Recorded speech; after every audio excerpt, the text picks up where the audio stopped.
Hi, it's Rebecca. Welcome back to the Classic Craft Studio channel. It's currently the middle of winter, so I'm a little reluctant to go outside and do tie-dyeing as I would normally do for my backgrounds. So at the moment I'm experimenting with different ways of creating similar effects using acrylic paints indoors.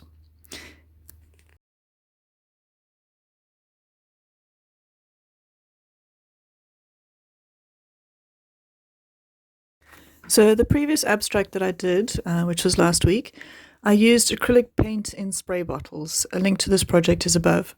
For today's project, I've decided to create more of a watercolour effect with the paints. So I've started off by spraying the fabric with water. Then I dripped and squirted the paint onto the fabric using little pipettes. The paint's been diluted with water, about 2 parts water to 1 part paint. And then I used a water spray and an empty squeezy bottle. So I'm using an empty tomato sauce bottle. And this helps to just disperse the paint onto the fabric. So it gives it a similar effect as what one would get with the watercolor paint on paper.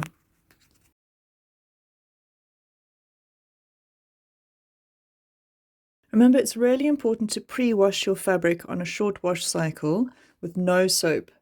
And then use a tumble dryer to shrink your fabric as much as possible because it creates a nice tighter weave to work on. And don't forget to iron your fabric before you start any painting or printing projects.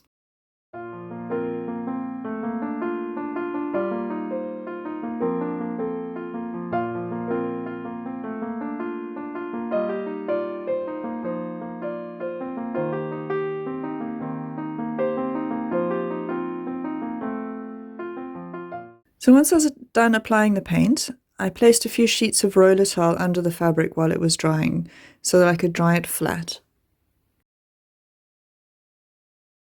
So once the paint was dry, I ironed the fabric again. It's really important to iron your fabric after you finish your fabric painting, even if the paint says it's not necessary.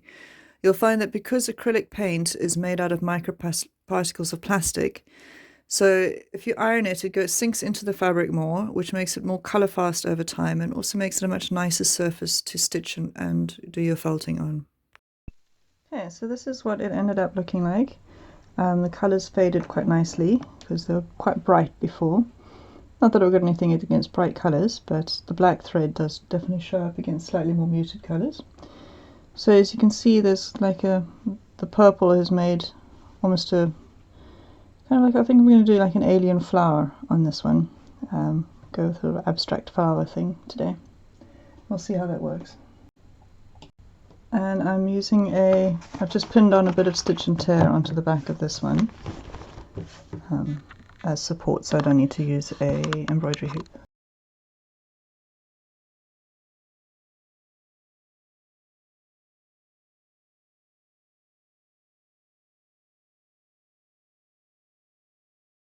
First, I outlined the main shape just to give me my starting point. My initial thoughts was that I was going to stitch diagonal stripes over the shape, but then once the outline was done, I felt this wasn't going to satisfy me creatively, so I went with a more psychedelic pattern.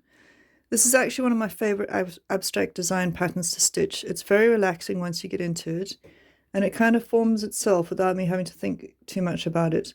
So stitching almost becomes quite meditative.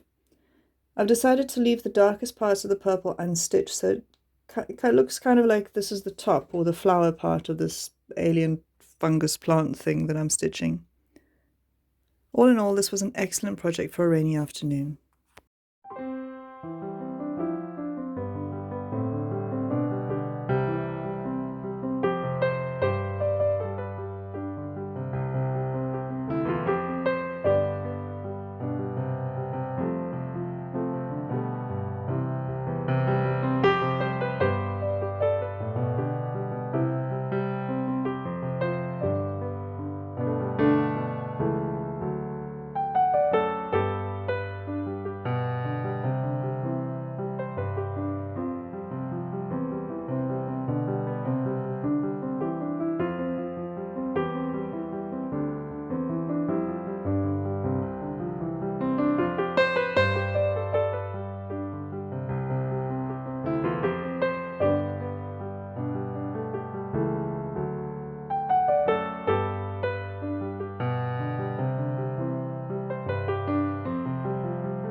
I hope you enjoyed watching the process behind this project as much as I enjoyed stitching it.